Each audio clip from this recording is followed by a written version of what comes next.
आया हूँ जी और सुरहा ताल के बारे में बहुत सुना था, तो पहली बार मैं आया हूँ और मैंने सोचा कि चलते हैं देखते हैं। लेकिन यहाँ की जो आप अभी बात कर रहे थे कि बहुत ही बदहाली है और ये ध्यान देना चाहिए इस पे। पर्यटन स्थल के रूप में ये अच्छा खासा विकसित हो सकता है और जो विभाग के लोग हैं उनको भी कम से कम इस मामले में लगना चाहिए, सरकार को, चूँकि ये जिला मुख्यालय से मात्र 10 किलोमीटर की दूरी पर जी है और ये हाल है, तो सोच सकते हैं कि सरकार की प्रायोरिटी पर कम से कम सुरहा ताल तो नहीं है। और भी बहुत सी चीज़ें हैं लेकिन ये नहीं है।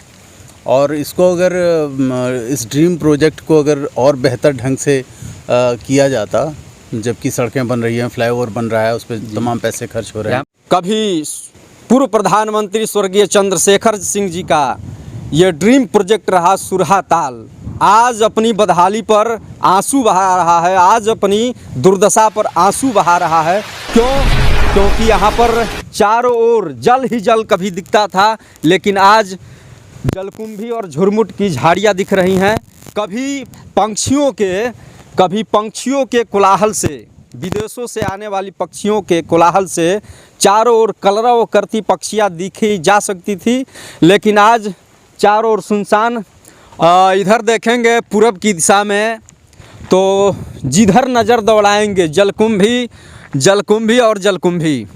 और अलग अलग प्रकार के ये आपको झाड़ियाँ दिखेंगी, जो इस सुरहा ताल के दृश्य को काफ़ी अलग कर रही है, काफ़ी बेकार कर रही है। आगे बढ़ते हैं हम लोग और देखते हैं आगे क्या है। यही हाल है सरकार के इस प्रदेश सरकार के उदासीनता का। तो आने वाले समय में सरकार यदि ऐसे ही उदासीन रही तो पर्यटन के दृष्टिकोण से हमारा क्षेत्र, हमारा शहर, हमारा ये देश। तो आइए दोस्तों, इस सुरहा ताल में हम लोग विचरण कर रहे हैं और सुरहा ताल इस समय देखने योग्य नहीं है। देख सकते हैं इस गंदी पानी को किसी भी प्रकार का रख रखाव और किसी भी प्रकार का देख रेख यहाँ पर नहीं है। आप देख सकते हैं मेरी दृष्टि कुछ दूर तक जा रही है, एक छोटी सी नाव दृष्टिगोचर हो रही है और उस नाव पर, इधर से आ जाइए, वहाँ एक नाव दृष्टिगोचर हो रही है और उस नाव पर कुछ लोग पशुओं के लिए चारा बुन रहे हैं और चारा काट रहे हैं। ये बदहाली है और इस सुरहा ताल के बीचों बीच से विद्युत तार 33,000 वोल्ट का यहाँ से गया हुआ है। अंतर प्रांतीय क्षेत्रों में भी जाएगा, अलग प्रदेशों में भी जाएगा, बिहार तक जाएगा। तो देख सकते हैं ये काफ़ी बड़े वर्ग क्षेत्र में फैला हुआ ये सुरहा ताल का दृश्य। आप उस साइड में, उस दिशा में एक टावर दिख रहा है, कृत्रिम टावर बनाया गया है। चूँकि वहाँ तक जाने के लिए कोई सुगम रास्ता नहीं है, क्योंकि जल भराव हो गया है, रास्ते एकदम जल में डूब गए हैं, घुटने तक पानी आ गया है। तो वहाँ हम जाना मुनासिब नहीं समझे, क्योंकि जाने में खतरा भी है और कई सारे जीव जंतु, कीड़े मकोड़े खतरा कर सकते हैं। और वहाँ से आप एक अलग तरीके का दृश्य देखते हैं।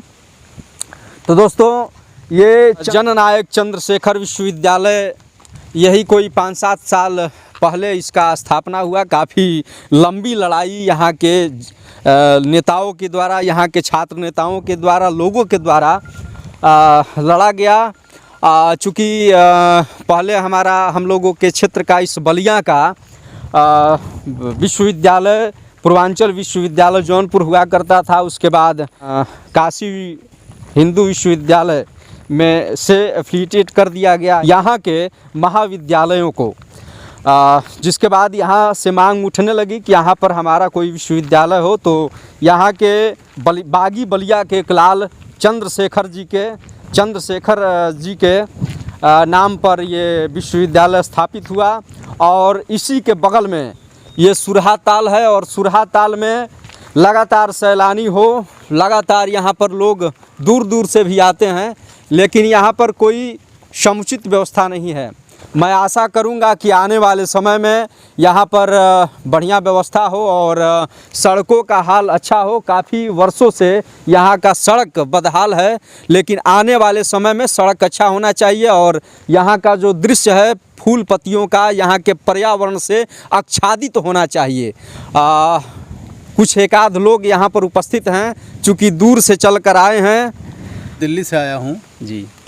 और सुरहा ताल के बारे में बहुत सुना था, तो पहली बार मैं आया हूँ और मैंने सोचा कि चलते हैं देखते हैं। लेकिन यहाँ की जो आप अभी बात कर रहे थे कि बहुत ही बदहाली है और ये झुरमुट और जलकुंभी वगैरह, तो सरकार कोई रख रखाव यहाँ के बारे में इस पर आपके अनुसार क्या मतलब होना चाहिए? सरकार को ध्यान देना चाहिए इस पे। पर्यटन स्थल के रूप में ये अच्छा खासा विकसित हो सकता है और जो विभाग के लोग हैं उनको भी कम से कम इस मामले में लगना चाहिए। सरकार को, क्योंकि ये जिला मुख्यालय से मात्र 10 किलोमीटर की दूरी पर है जी, और ये हाल है, तो सोच सकते हैं कि सरकार की प्रायोरिटी पर कम से कम सुरहा ताल तो नहीं है। और भी बहुत सी चीज़ें हैं लेकिन ये नहीं है। और इसको अगर इस ड्रीम प्रोजेक्ट को अगर और बेहतर ढंग से किया जाता, जबकि सड़कें बन रही हैं, फ्लाईओवर बन रहा है, उस पर तमाम पैसे खर्च हो रहे हैं। यहाँ पर बलिया में कुछ नहीं हो रहा है। बलिया में नहीं हो रहा है। बलिया में सब उदासीनता के कारण यहाँ के जो सांसद हैं, यहाँ के जो विधायक हैं, जो वर्तमान के मंत्री साहब हैं, वो एकदम नदार दिख रहे हैं। और देख सकते हैं ये चूँकि रोड तो चूँकि बारिश के कारण ऐसा हाल हुआ है। आप शहर में जाएंगे, आप अलग अलग जगहों पर जाएंगे तो सड़कों का वही हाल है। सर, आपको सड़कों से आने में क्या क्या तकलीफ़ें हुई? मैं अभी सुल्तानपुर से यहाँ तक का सफ़र मैंने बस से किया है। अच्छा, बस से आए हैं? हाँ, और बहुत ही कष्टकारी ये सफ़र था मेरा। बलिया का सड़क बढ़िया लगा आपको? मतलब कुल मिला जुला करके संतोषजनक तो इसे कहा नहीं जा सकता। और बारिश जगह जगह हुए हैं, गड्ढे हैं, पता नहीं चलता। जो बाहर से आते हैं उन्हें पता नहीं होता कि कहाँ गड्ढे हैं कहाँ नहीं हैं, तो बड़ी परेशानी होती है जी। बिल्कुल, काफ़ी खुशी हुई सर से मिल कर के और काफ़ी दूर से चल कर आए हैं। सर, कहाँ से आए हैं आप? मैं दिल्ली से आया हूँ और अभी लखनऊ के हैं।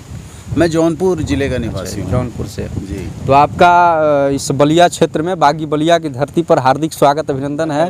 और आप, हम वादा कर सकते हैं, चूँकि यहाँ के निवासी हैं हम लोग, तो वादा कर सकते हैं कि सरकार इस पर ध्यान दें और आने वाले जो दिसंबर और नवंबर जनवरी का महीना होता है उसमें यहाँ पर कुछ बढ़िया कार्य हो और सुरहा ताल प्रदेश में अपना स्थान बनाए।